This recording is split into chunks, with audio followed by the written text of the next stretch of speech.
예! 수험생 여러분, 시험 보느라 얼마나 고생이 많으셨습니까? 정말 수고했습니다. 자, 사회문화 문제풀이 바로 들어갑니다. 자, 시작해 볼까요? 자, 1번. 자, 기억은 라면의 판매량이 증가하고 있다. 이거는 자연현상이 아니죠?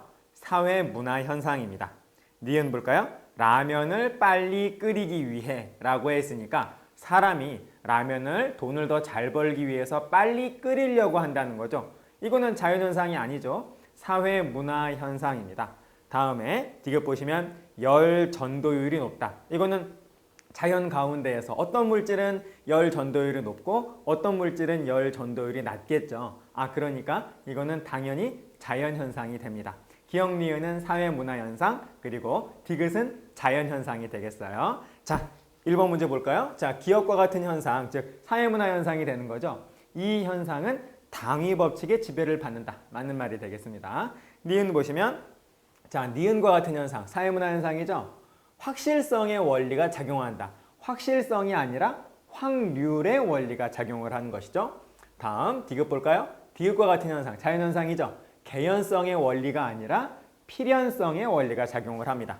다음에 4번 보시면 기억과 같은 현상, 사회문화 현상은 디귿과 같은 현상, 자연현상에 비해서 통제된 실험과 예측이 용이하다가 아니라 용이하지 않죠. 자연현상은 얼마든지 통제된 실험과 예측이 쉬울 텐데 인간 문화, 사회문화에서 발생하는 이런 어떤 많은 현상들을 실험과 예측을 한다는 것은 굉장히 어려울 겁니다. 4번도 틀렸고요. 5번 보시면 니은과 같은 현상, 즉 사회문화 현상은 디귿과 같은 현상, 자연현상과 달리 몰가치적이다. 그렇지 않죠. 자연현상이 몰가치적이고 사회문화 현상은 가치 함축적입니다. 다음 문제 볼까요? 자, 다음 문제. 자, 사회 조직의 사례를 분류해서 나타낸 것이다. 가나에 들어갈 적절한 질문을 보기에서 골라라. 이렇게 설명을 하고 있네요. 자, 여러분 보시면은 정부 조직은 공식 조직이죠. 공식 조직, 공식 조직.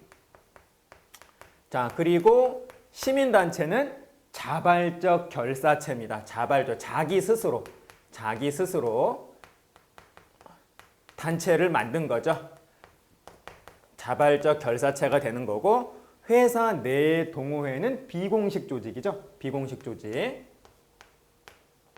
자, 그럼 여러분 보겠어요. 자, 일단 지문을 보면요. 가와 나에 해당될 게 일단 기억, 니은, 기억, 디귿 이런 순서로 나가서 보시면은 가에 해당될 수 있는 거는 이 지문에 의하면 기억, 디귿, 리을이죠. 하나씩 한번 해보도록 하겠습니다. 기억, 디귿, 리을. 자, 어떤 게 맞나 한번 보겠어요. 자, 보시면은 자, 기억. 사회의 보편적 이익 달성을 목적으로 하는가? 라고 물었습니다. 기억의 질문은. 그랬더니 아니오래요. 정부 조직은 아니오고 그리고 회사 내 동호회에는 예라고 하는 답이 나올 수 있을까요? 정부 조직은 사회의 보편적 이익 달성을 위해서 있다라고도 말할 수가 있겠고요. 그리고 결코 회사 내 어떤 동호회, 뭐 축구 동호회라든지 뭐 게임 동호회 같은 이러한 동호회는 결코 사회의 보편적 이익 달성을 위해서 존재하진 않습니다. 그러므로 기억은 안 들어가겠죠. 들어갈 수가 없을 겁니다. 디귿 볼까요? 공동의 목표나 이해관계를 추구하기 위해 자발적으로 결성하였는가? 자발적으로 결성하였는가? 정부 조직은 아니오죠. 그리고 회사 내 동호회는 예죠. 자발적으로 만들었으니까 디귿은 가능할 겁니다. 다음에 리을을 한번 볼까요? 조직의 목표 달성을 위해 명시적 규약과 체계화된 업무 수행 방식을 갖추고 있는가? 정부 조직은 예가 되어야겠죠. 그런데 아니오라고 했으니까 리을도 들어갈 수가 없습니다. 그러므로 가에 들어갈 수 있는 것은 디귿밖에는 없다는 거예요. 그래서 가가 디귿인 경우는 3번과 4번입니다. 니은 아니면 리을이 될 텐데요. 요것도 한번 넣어볼까요? 니은이냐 리을이냐. 니은 넣어보면 공식 조직 내에서 개인적인 관심과 취미에 따라 결합되었는가? 비공식 조직, 회사 내 동호회는 예고, 그리고 시민단체는 아니오죠. 시민단체는 어떤 공식 조직 안에 있는 게 아니죠. 그렇기 때문에 니은은 맞습니다. 리을 볼까요? 다시 한번. 조직의 목표 달성을 위해 명시적 규약과 체계화된 업무 수행 방식을 갖추고 있는가? 예, 여러분, 회사내 동호회가 그럴 리가 있나요? 그렇지 않죠. 그리고 시민단체, 물론 자발적 결사체이긴 하지만은 분명히 공식 조직이기도 합니다. 그러므로 니을은 틀렸다는 거예요. 그러므로 가는 디귿이 되는 거고 나는 니은이 됩니다. 정답은 3번이 되겠네요. 자, 그러면 다음 문제 한번 볼까요? 자, 얼른 지우고 자, 3번 문제 보겠습니다. 자, 네, 자, 가에 들어갈 진술로 가장 적절한 것은 여러분 보시면 이 보기는 우리 친구들이 충분히 읽어봤을 거라고 생각을 해요. 자, 하나씩 봅시다, 여러분. 자, 사회적으로 가는 기능적 중요성을 강조한다. 거시적 차원에서는 선물이 사회적으로 갖는 기능적 중요성을 강조를 한대요. 그런데 자, 그 다음을 볼까요? 자, 미시적 차원에서는 이렇다라고 했으니까 이 가의 관점은 거시적 관점인가요? 미시적 관점인가요? 일단 미시적 관점이라는 걸 알 수가 있습니다. 거시적 관점은 기능론과 갈등론이 있는데 이 가는 아무튼 기능론, 갈등론을 물어보는 것은 아니죠. 이 미시적 관점은 어떤 게 있냐면 상징적 상호작용론과 그리고 교환이론이 있죠. 근데 여러분 한번 읽어보겠어요? 행위를 호혜성, 상호간에 혜택을 준다 이런 뜻이에요. 서로 도움을 준다라고 하는 원리의 바탕을 둔 합리적 선택의 결과로 생각한다. 자, 그러므로 여기에 따르면 선물을 주는 것은 이라고 했으니까요. 이 가에 들어가는 이 이론은 뭐가 되냐면 교환 이론이 된다는 겁니다. 이 사회는 기브 앤 테이크의 관계라는 거예요.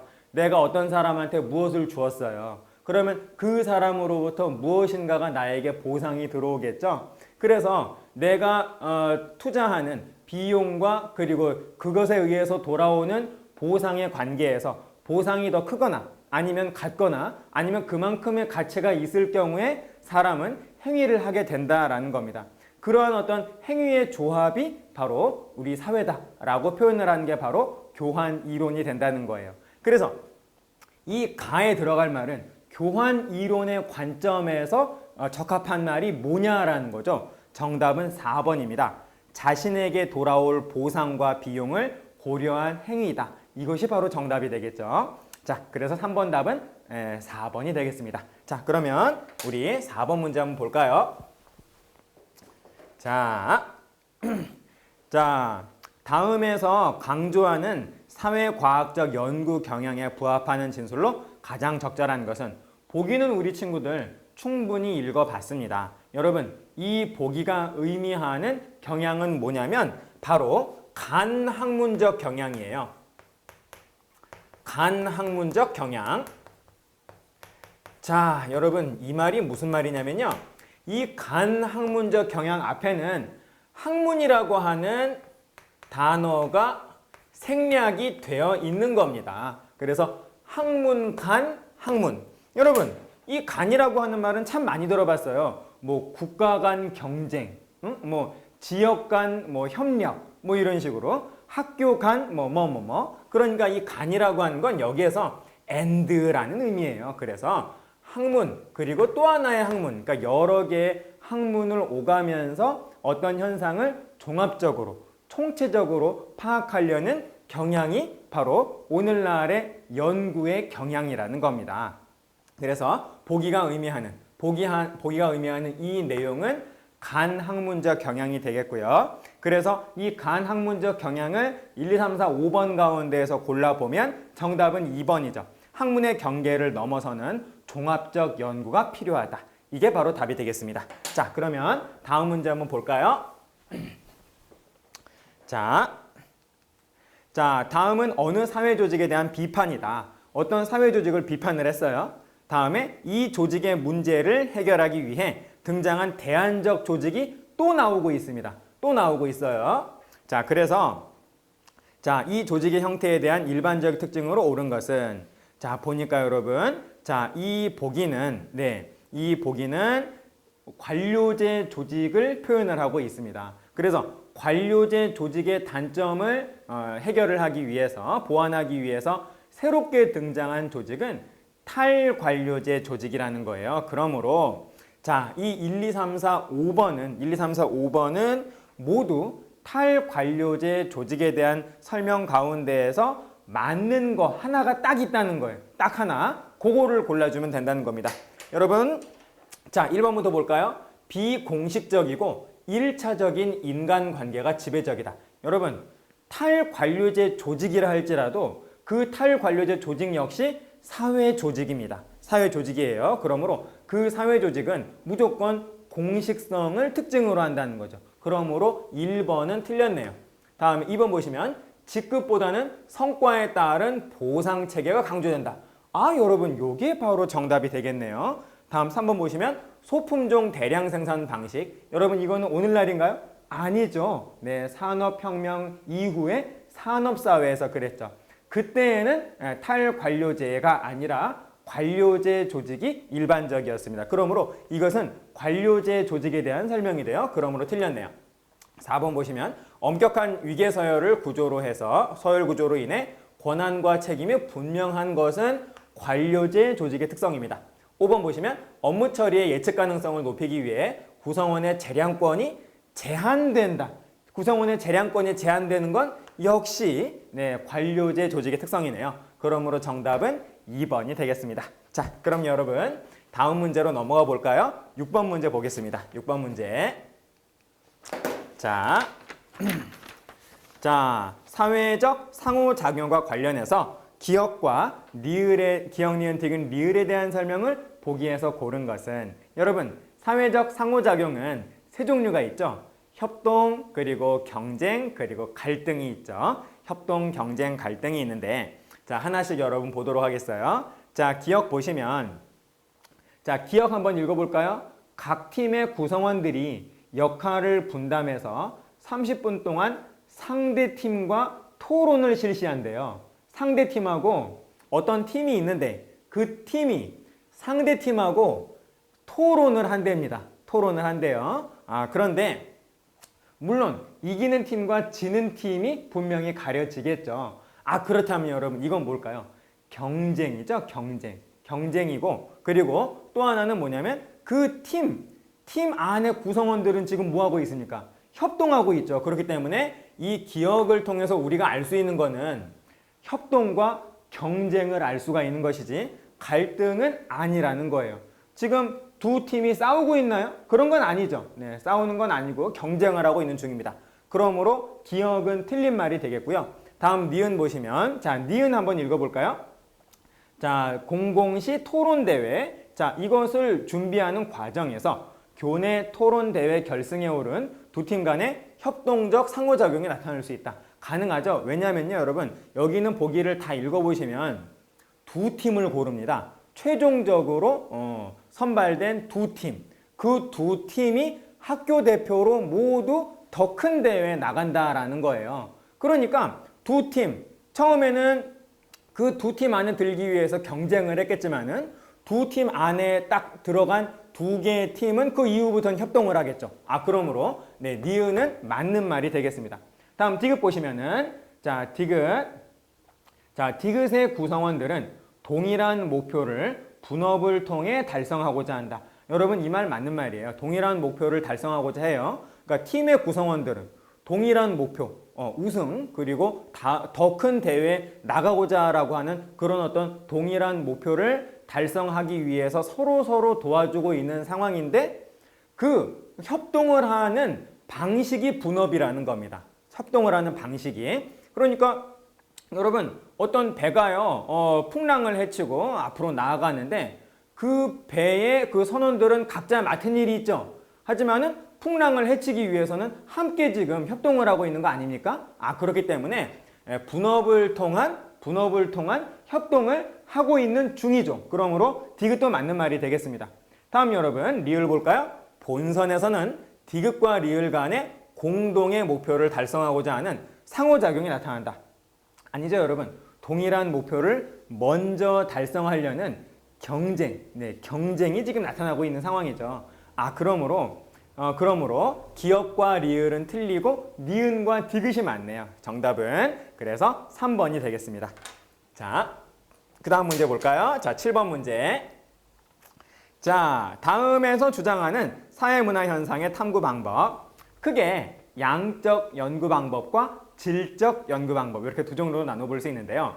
양적 연구 방법은 또 실증적 연구라고도 하고요. 질적 연구 방법은 해석적 연구라고도 하죠. 그런데 여기에 보기는 질적 연구 방법, 해석적 연구 방법에 대한 설명이 되겠습니다. 그러니까 이 기역, 니은, 디귿, 리을 가운데에서 질적, 해석적 연구 방법을 골라주면 되는 거죠. 자, 보겠습니다, 여러분. 기억 보시면 방법론적 이론론을 전제로 하는 거는 양적 연구 방법이죠. 실증적 연구 방법이 되겠어요. 그래서 기억은 틀렸고, 니은 보시면 수량화된 자료의 분석을 통한 법칙 발견을 목적으로 하는 것도 양적 연구 방법입니다. 그래서 니은도 틀렸어요. 디귿 보시면 연구 대상자가 구성해내는 생활세계의 연구에 초점을 둔다. 이게 바로 질적 연구 방법이 되겠고, 사회 현상에 담긴 의미를 파악하기 위해서 연구자의 직관적 통찰을 중시한다. 이것도 질적 연구 방법이 되겠습니다. 그래서 여러분 정답은 디귿과 리을이 된다는 거예요. 질적 연구 방법은 어떤 내면의 세계, 정신세계, 심리, 동기, 목적 이런 거를 연구할 때 필요한 거고요. 양적 연구 방법은 어떤 현상이 발생한 원인, 그것을 만든 원인, 그래가지고 원인과 결과, 인과 관계를 통해서 어떤 법칙을 발견하려고 하는 그러한 연구 방법이 바로 양적 연구 방법이 되겠습니다. 이해되셨죠? 자, 그래서 정답은 디귿과 리을이니까 5번이 되겠네요. 자, 그럼 다음 문제 한번 볼까요? 네. 자, 기억, 미음에 대한 설명으로 옳은 것은, 자, 보겠습니다. 기억, 비디오 게임이 중학생의 행동에 미치는 영향을 알아보기 위한 실험을 했대요. 자, 그런데 이 기억이 뭐가 맞았는지 틀렸는지 한번 보겠습니다. 개념의 조작적 정의가 필요한 기억은 연구 가설이다. 가설이 틀렸어요. 비디오 게임이 중학생의 행동에 미치는 영향은 연구 가설이 아니라 연구 주제입니다. 연구 주제 그 자체라는 거죠. 어떤 가설을 설정하기 전입니다. 그러므로 기억이 1번은 틀렸네요. 다음 2번 보겠습니다. 니은 중학생 70명. 이 중학생 70명은 연구 결과를 일반화하려는 모집단에 해당한다. 틀렸죠, 여러분? 모집단이 아니라 뭡니까? 표본 집단이죠. 모집단은 중학생입니다. 중학생 그 자체라는 거죠. 그래서 니은도 틀렸네요. 다음 디귿 볼까요? 자, 디귿 A그룹. 이 A그룹은 폭력적인 게임을 하고 B그룹은 비폭력적인 게임을 했대요. 자, 3번 보겠습니다. 자, 디귿은 실험 집단과의 비교를 위한 통제 집단에 해당한다. 틀렸네요. 여러분, 폭력적 게임을 해가지고 그 중학생들이 얼만큼 폭력적이 되었는가를 연구하는 중입니다. 그러니까 폭력적인 게임을 한 A그룹은 실험 집단이에요. 실험 집단이고 폭력적이지 않은 게임을 한 B그룹이 통제 집단이 된다는 것이죠. 아, 그래서 3번도 틀렸네요. 4번 보시면 리을 읽어볼까요? 가상의 상대방에게 가하는 공격성. 자, 이것은 가설 검증을 위해 설정된 독립변수에 해당한다. 틀렸습니다. 여러분, 원인과 결과에서 원인이 독립변수죠. 그리고 결과가 종속변수인데요. 여기 보시면 가상의 상대방에게 가하는 공격성. 그러니까 여기서 우리가 연구하려고 하는 건 뭡니까? 폭력적 게임을 한 게 원인이 되어가지고 상대방에게 가하는 공격성이 높아진다라고 하는 결과를 지금 얻으려고 해요. 그러니까 이 리을은 원인이 아니라 결과죠. 그러니까 독립변수가 아니라 종속변수가 된다는 겁니다. 그러므로 4번도 틀렸네요. 5번 보시면 미음, 폭력적 게임은 공격성을 늘리며 이와 같은 악영향은 축적된다라는 결론을 얻었답니다. 자, 이 결론을 도출하는 단계에서 연구자의 가치 개입이 배제되어야 한다. 그렇죠, 여러분. 연구자의 가치가, 자기의 주관적 가치가 결론을 도출하는 과정에서 들어가면 안 되는 거죠. 네, 그거는 연구의 목적 그 자체를 잃어버리는 행동이 된다는 겁니다. 그러므로 맞는 말은 5번이네요. 정답은 5번이 되겠어요. 자, 그러면 다음 문제 보겠습니다. 자, 9번 문제 볼까요? 네. 자, 다음에 전문가 집단에게 요구되는 사회 문화 현상의 탐구 태도.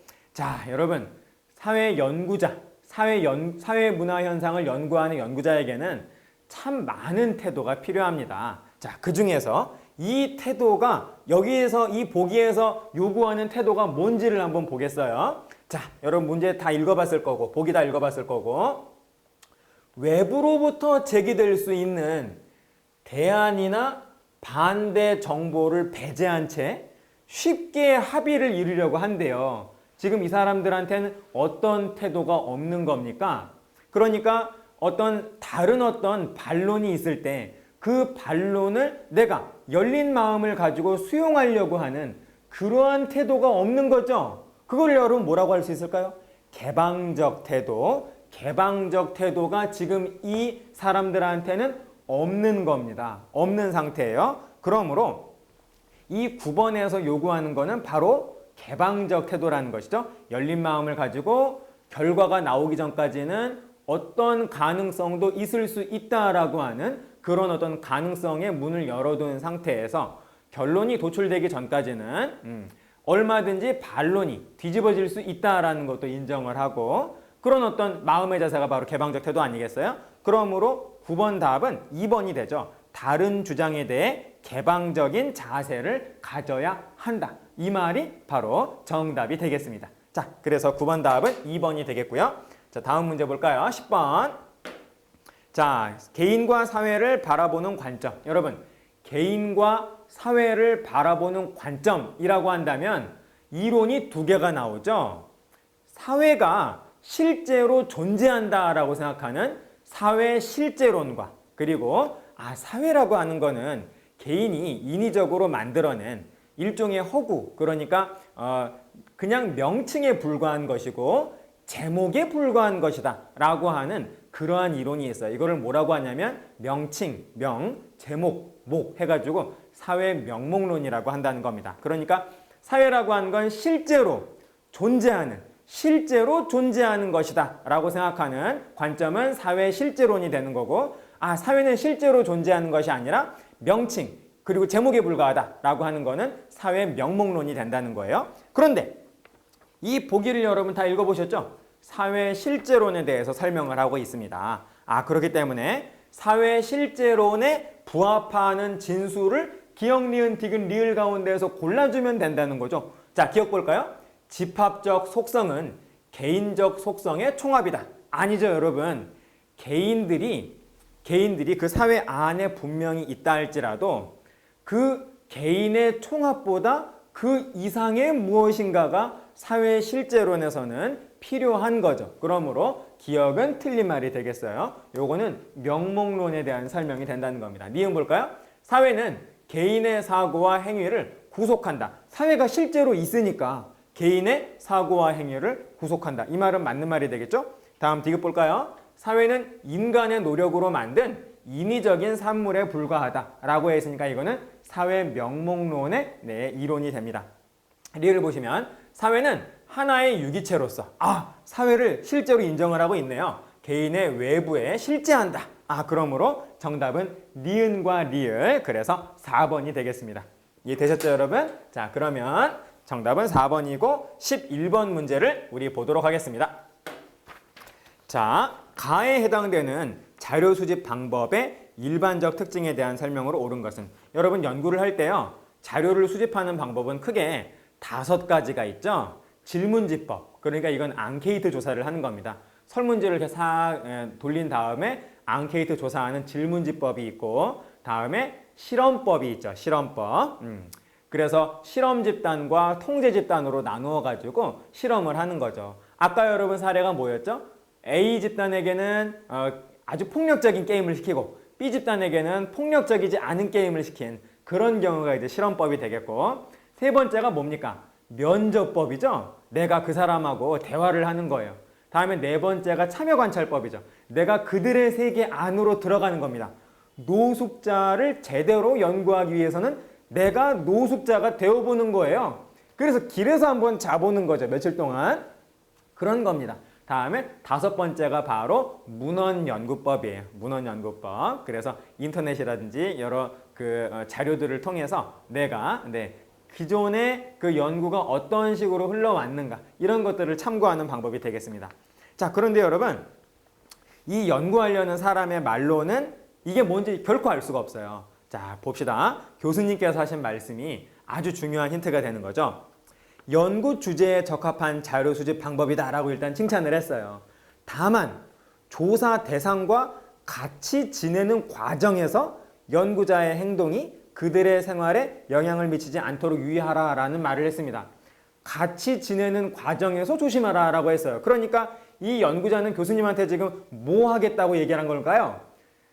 참여 관찰을 하겠다고 얘기를 한 겁니다. 그러므로 자, 11번 문제는 참여 관찰에 해당하는 것을 골라주면 되겠습니다.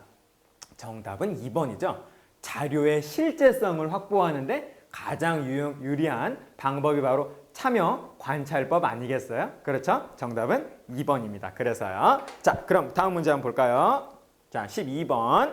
자, 기역, 니은, 디귿, 리을, 미음에 대한 옳은 설명을 골라라. 자, 기역부터 보겠어요.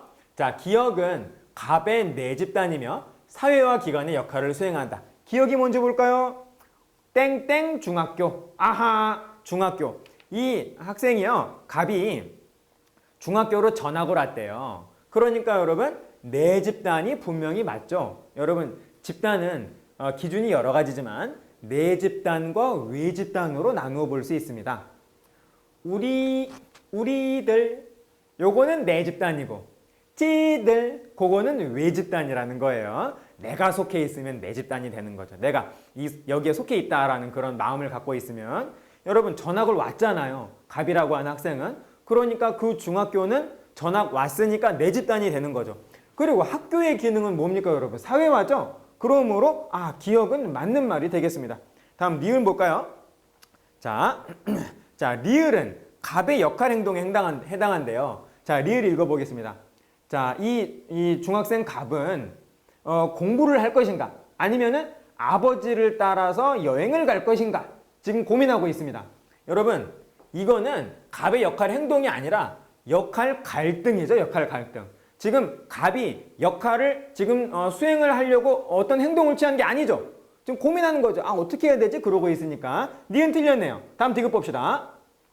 기역은 1차 집단, 니은은 2차 집단이다. 여러분, 기역은 뭐냐면 중학교고 니은은 학원이에요.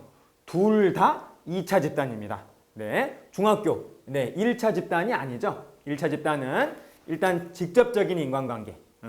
그리고 전인격적인 인간관계. 그러니까 나의 그 성격의 모든 측면과 다 관련이 있는 그런 가정과 같은 그러한 기관이 바로 그러한 집단이 1차 집단이 된다는 거예요. 그런데 나의 성격 가운데 어떤 부분만을 특별히 접하게 되는 그러한 집단은 2차 집단이라고 할 수 있습니다. 그러니까 여러분 학교나 그리고 이러한 학원과 같은 이러한 집단은 둘 다 2차 집단이 되는 거죠. 자, 다음 리을 볼까요? 디귿, 미음. 이게 뭐냐면 디귿은 아버지고 미음은 담임 선생님이네요. 획득 방식에 따라 같은 성격의 지위로 분류된다. 이 말은 맞는 말이죠. 여러분, 지위는요, 귀속지위와 성취지위로 나뉩니다. 알고 있죠? 귀속지위는 나의 운명이죠. 내가 태어남과 동시에 나에게 그냥 나의 의지와는 관계없이 나에게 생기는 지위가 바로 귀속지위가 되겠어요. 내가 딱 태어났더니 내가 아들로 태어난 거예요. 내가 태어났더니 딸로 태어난 거예요. 아들이나 딸과 같은 이러한 지위는 분명히 나의 운명으로 귀속된 지위라는 겁니다. 내가 태어나 봤더니 내가 첫째 장남으로 태어난 거예요. 역시 귀속지위가 되는 거죠. 그런데 성취지위는 뭡니까? 나의 능력과 노력으로 될 수도 있고 안 될 수도 있는 지위가 바로 성취지위죠. 그렇기 때문에 가장 대표적인 건 뭘까요? 직업이죠, 직업. 그래서 내가 내 능력으로, 노력으로 난 의사가 될 거야. 그러면 여러분 어딜 가야 되죠? 의대를 가야 되죠. 그런 지위가 바로 성취지위가 되겠습니다. 그런데 여러분, 디귿 아버지 귀속지위일 것 같지만 아니에요. 성취지위죠, 성취지위. 아버지가 되려면 노력도 필요하고 능력도 필요합니다. 능력도 필요하죠. 담임 선생님도 마찬가지예요. 그러므로 모두 성취지이기 때문에 니을은 맞는 말이 되겠어요. 그래서 정답은 기역과 리을 2번이 되겠습니다. 자, 그러면 다음 문제 13번 문제 한번 보도록 할까요? 네. 자, 다음에서 설명하는 일탈 행동의 원인에 대한 진술로 가장 적절한 게 뭐냐? 자, 여러분 보기는 우리 친구들이 충분히 잘 읽어봤을 거라고 생각이 들어요. 자, 여러분 사회 문화 현상을 바라보는 이 사회를 바라보는 관점은 우선 거시적 관점과 그리고 미시적 관점 이렇게 두 종류로 나누어 볼 수가 있습니다. 그리고 거시적 관점은 다시 기능론과 갈등론으로 나누어 볼 수가 있겠죠. 기능론은 이 사회는 기본적으로 잘 되었다라고 생각을 해요. 그래서 이 사회는 모든 사회 구성원들의 합의의 산물이다 이렇게 생각을 하기 때문에 이런 어떤 일탈 행동, 사회적인 문제 이런 거는 왜 생기느냐라고 하는 질문에 뭐라고 대답을 합니까? 사회는 기본적으로 문제가 없다. 사회는 기본적으로 좋은 건데 사람이 어쩌다가 감기에 걸리는 것처럼 아주 사회의 일부에서 일시적으로 예외적으로 사회 문제가 생기는 것이다. 하지만 그것은 결국 치유가 된다. 이런 식으로 표현을 하잖아요. 그런데 갈등론은 정반대죠. 이 사회는 기본적으로 잘못되었다. 기득권을 가진 누군가가 피지배 계층을 지배하기 위해서 이 사회를 유지시키는 것이다. 그러므로 사회 문제에 대해서는 어떻게 생각을 하나요? 그거는 사회 문제가 생기는 건 너무나 당연한 결과라는 겁니다. 사회는 기본적으로 불평등한 구조이기 때문에 이 불평등한 구조로 인해서 발생하는 사회 문제는 너무나 당연한 필연적인 결과다라고 생각을 한다는 것이죠. 그러므로 이 사회 문제가 점점 커져가지고 이 사회는 어떤 그 개혁 또는 어떤 혁명에 의해서 새로운 사회 구조가 되어 간다라고 생각을 하죠. 갈등론에서는. 그리고 미시적 관점은 그 사회 전체, 사회 구조를 바라보는 게 아니라 개인과 개인 간의 관계로서 그 사회를 설명을 하잖아요. 특히 여러분 상징적 상호작용론과 같은 이런 미시적 관점은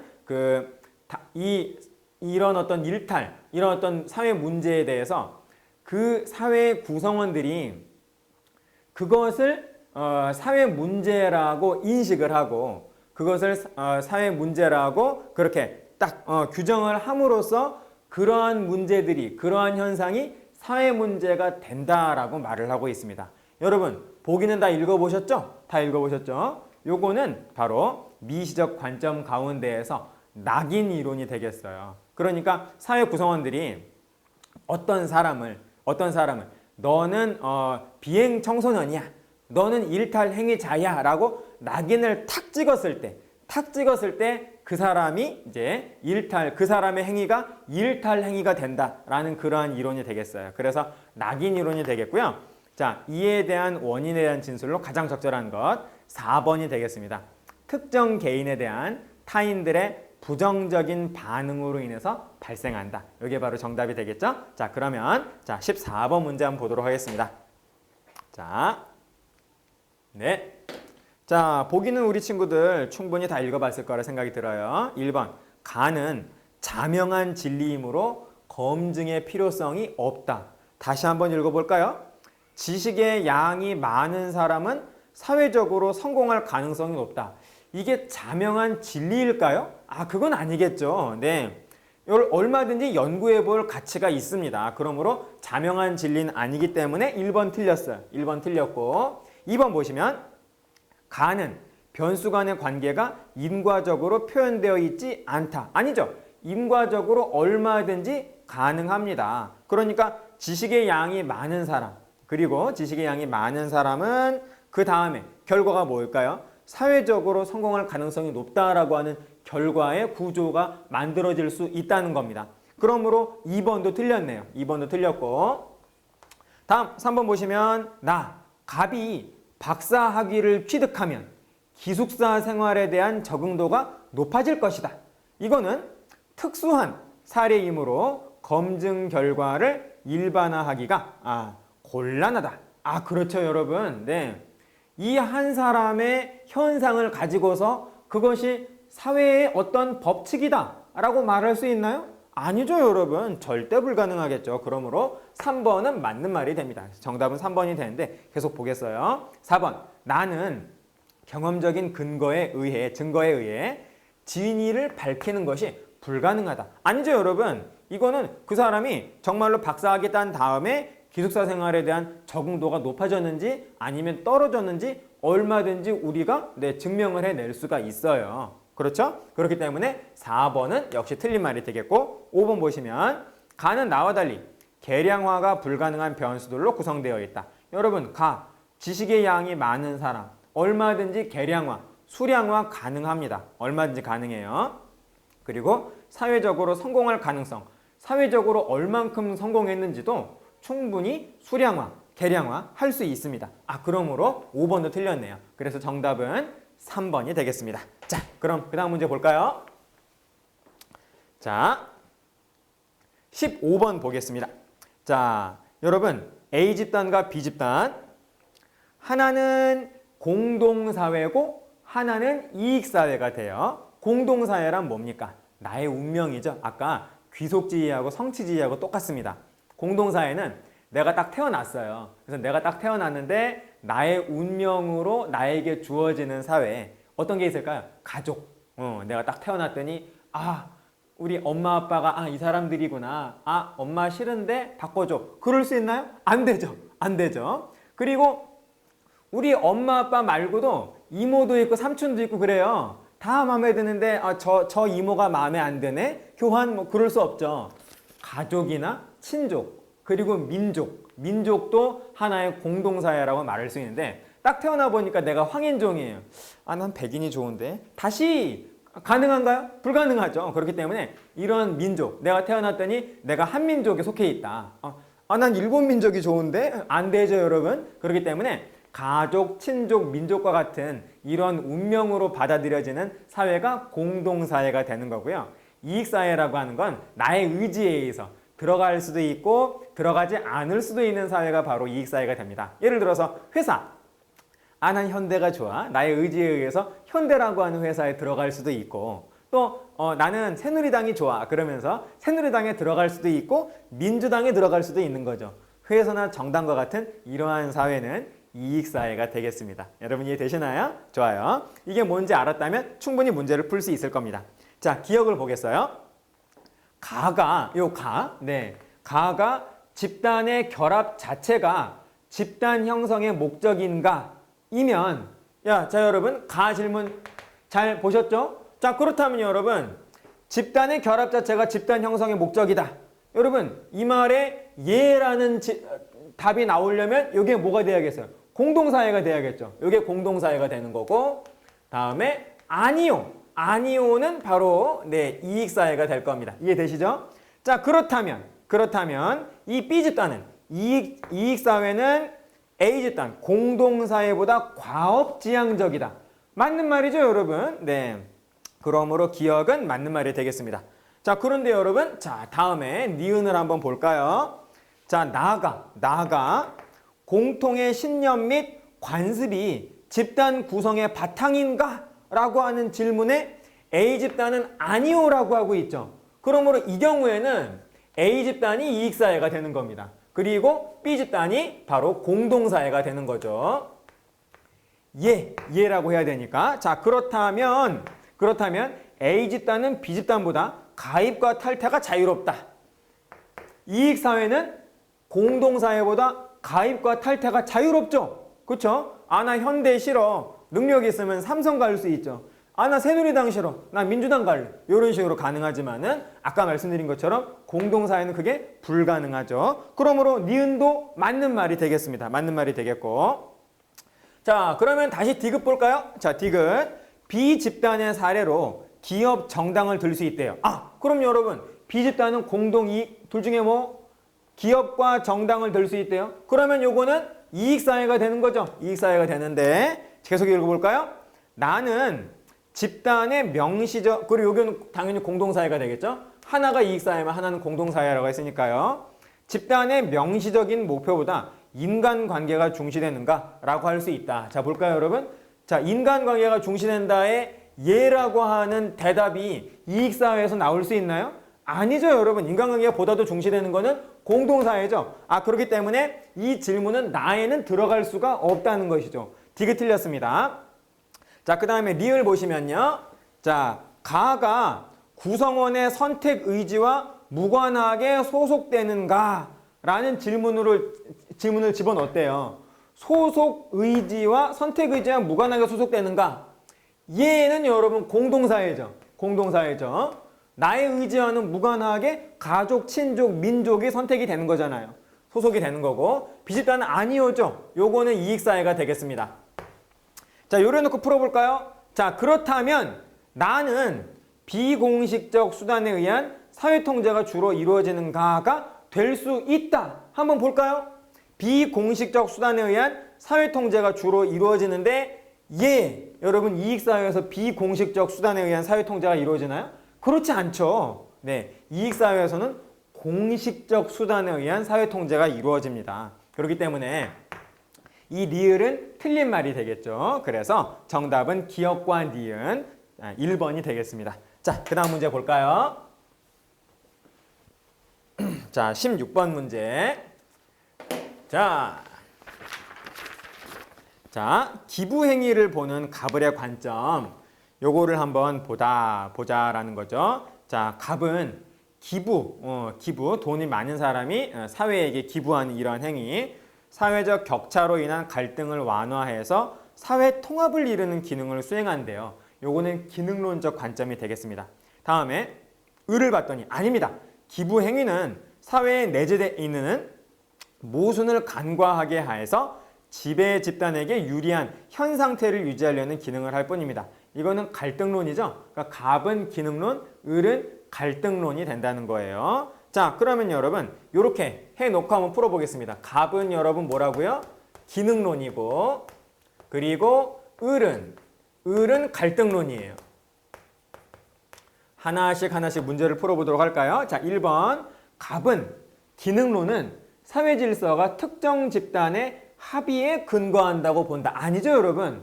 기능론은 사회 질서는 사회 구성원 모두의 합의에 근거한다고 보죠.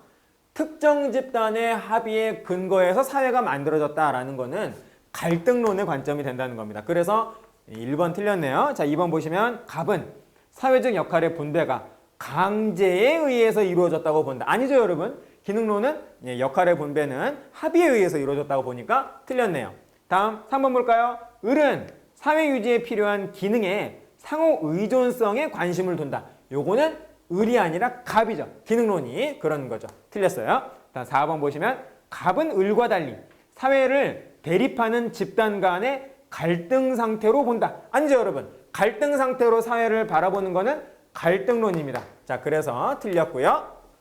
5번 보시면 갑은 을과 달리, 즉 기능론은 갈등론과 달리 사회 변동을 균형으로 돌아가기 위한 일시적인 과정으로 이해한다. 맞는 말이죠. 기능론은 그렇게 생각을 합니다.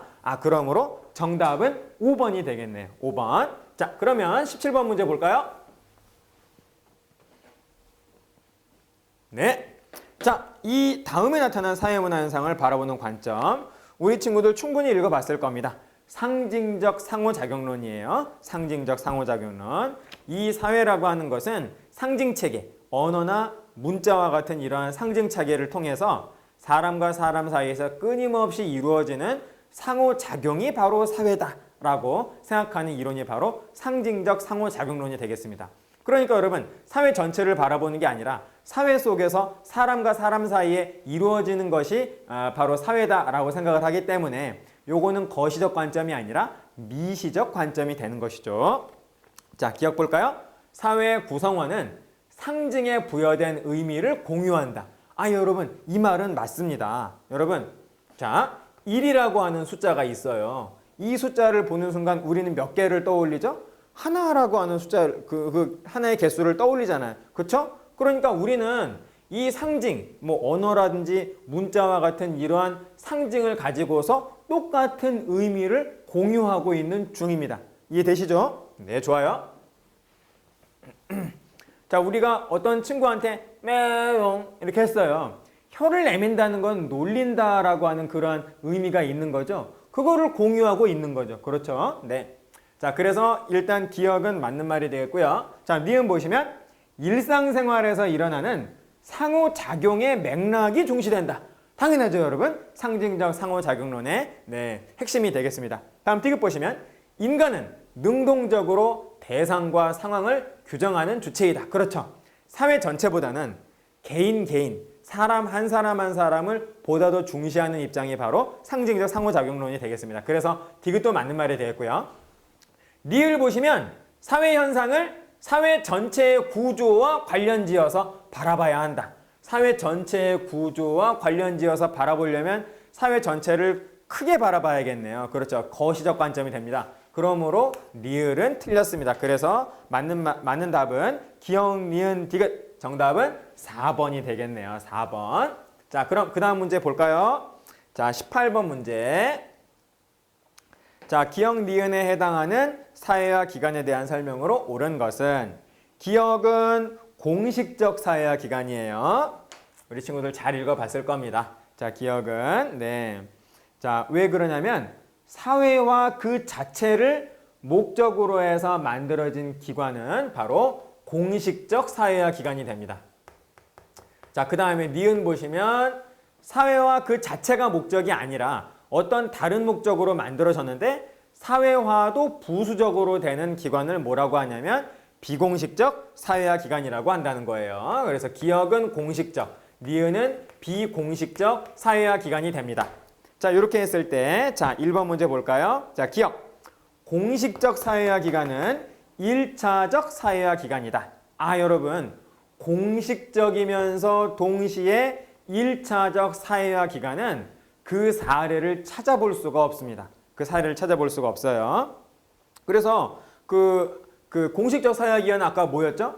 목적 자체가 사회화였죠? 그러니까 이건 어떤 게 있을까요? 얘는 어떤 게 있을까요? 학교라든지 또는 직업훈련소 뭐 이런 게 있겠죠. 비공식적 사회화 기관은 뭐가 있을까요? 요거는 목적은 사회화가 아니에요. 목적은 사회화가 아닌데 거기에서 활동을 하다 보면 사회화가 되기도 합니다. 네, 부수적으로. 예를 들어서 뭐 회사라든지 뭐 정당과 같은 뭐 기업과 같은 뭐 그런 것들이 있겠죠. 회사라든지 뭐 또는 뭐 가족도 여러분 사회화를 위해서 모인 건 아니죠. 가족은 만남 그 자체, 가족 그 자체가 목적이에요. 그런데 가족 안에서 얼마든지 사회화가 이루어진다는 겁니다. 이렇게 나눠볼 수 있는데 여러분 그 결성의 원인을 분석을 해보니까 굉장히 자연적으로 모여 있어요. 자연적으로 이런 어떤 자연성을 특징으로 하는 기관은 바로 다름 아닌 1차적 사회화 기관이 되는 거고요. 자연적으로 만들어졌다. 그리고 인위적, 사람의 어떤 인위적인 어떤 노력에 의해서 만들어지는 기관은 바로 다름 아닌 사회화 기관은 2차적 사회화 기관이 된다는 거예요. 네, 그래서 뭐 가족과 같은 이러한 기관이 바로 1차적 사회화 기관이 될 것이고 그리고 인위적으로 회사나 정당과 같은 그런데 공식적이면서 1차적 사회화 기관은 굉장히 찾아보기가 힘들다는 거죠. 아, 그래서 1번은 틀린 말이 되겠고 2번 보시면 자, 니은은 비공식적 사회화 기관이죠. 자, 여기에는 또래 집단과 대중매체가 해당된다. 또래 집단이나 대중매체는 사회와 그 자체를 목적으로 하진 않죠. 그렇기 때문에 2번은 맞는 말이 되겠습니다.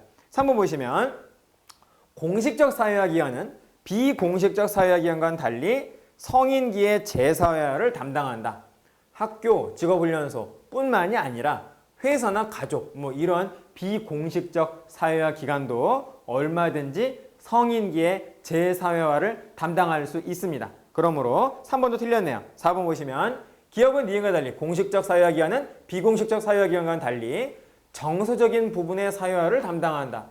꼭 그렇게는 말할 수가 없겠죠. 네, 회사는 정서적인 부분의 사회화라기보다는 어떤 전문성을 통해서 사회화가 이루어지죠. 그렇기 때문에 역시 4번도 틀렸습니다.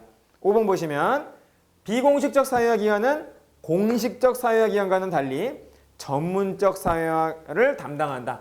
꼭 그렇지는 않습니다. 공식적 사회화기관이 오히려 전문적인 사회화를 담당한다라고 말할 수 있기 때문에 역시 5번도 틀렸네요. 그래서 맞는 답은 2번이 되겠어요. 2번. 자, 그래서 정답은 2번이고요. 자, 두 문제 남았네요. 자, 19번 문제를 보도록 하겠습니다. 자, 다음에서 갑에 비해서 을이 활용한 자료 수집 방법에는 일반적인 특징만을 보기에서 있는 대로 고르라 라고 했어요. 여러분, 갑이 사용한 방법은 질문지법입니다. 질문지법. 자, 그 다음에 을이 사용한 방법, 요거는 면접법이죠. 면접법. 자, 요래놓고 한번 풀어볼까요? 자, 기억. 자료의 통계 및 분석에 유리하다. 여러분, 요거는 을보다는 갑이 더 유리하겠죠. 그렇기 때문에 여기는 틀린 말이 됩니다. 다음 니은 보시면 자료 수집 과정에서 언어적 상호작용을 중시한다. 면접이 언어적 상호작용이 더욱더 필요하겠죠. 그러므로 니은은 맞는 말이 될 거고, 디귿 보시면 피조사자의 깊이 있는 답변을 이끌어내기에 용이한 것은 어느 쪽일까요? 면접법이겠죠. 면접법. 다음에 리을 보시면 피조사자의 개인적인 특성을 고려하면서 자료를 수집하기에 용이하다. 면접법이 그렇겠죠. 그래서 정답은 니은, 디귿, 리을 5번이 되겠습니다. 자, 마지막 문제 한번 볼까요? 우리 사회문화 문제에도 얼마든지 이 자료를 분석하고 표를 분석하는 문제가 나올 수가 있습니다. 자, 마지막 문제, 조금 수학적인 그런 어떤 마인드가 필요한데요. 하나씩 한번 보도록 하겠어요. 우선 여러분, 그 작은 글씨로 한번 읽어볼까요? 자, A 지역에서 2000년과 2010년에 유죄 판결을 받은 학생들을 전수조사, 모두 조사한 결과래요. 표본조사를 한 게 아니라 통째로 다 조사했답니다. 다음에 두 번째, A 지역에서 2000년 대비 2010년에 유죄 판결을 받은 남녀 학생 수는 각각 2배다. 그러니까 2010년에 여자의 숫자보다 2000년의 여자의 숫자보다 2010년의 여자의 숫자가 2배고, 그리고 2000년의 남자의 숫자보다 2010년의 남자의 숫자가 2배라는 거예요. 전체의 수는 가르쳐주지 않았습니다. 자, 그럼 볼까요? 1번. 현실 불만이 범행 동기인 남학생 수는, 자, 여러분 볼까요? 현실 불만. 요걸로 인해 가지고 범죄가 이루어졌대요. 남학생의 수는 2000년이 2010년의 2배다. 어디 한번 볼까요, 여러분? 남학생 21.0%, 10.5%, 2000년이 2010년의 2배다. 퍼센테이지만 봤을 때에는 2배인 것처럼 보이지만 2000년의 남자와 2010년의 남자는 숫자의 차이가 있죠. 남자가 2배죠, 이쪽이. 그러니까 만약에 2000년의 남자가 100명이고 2010년의 남자가 100명이라면 2010년의 남자는 200명이겠죠. 그래서 만약에 2000년의 남자가 21.0%라면 분명히 21명이겠죠.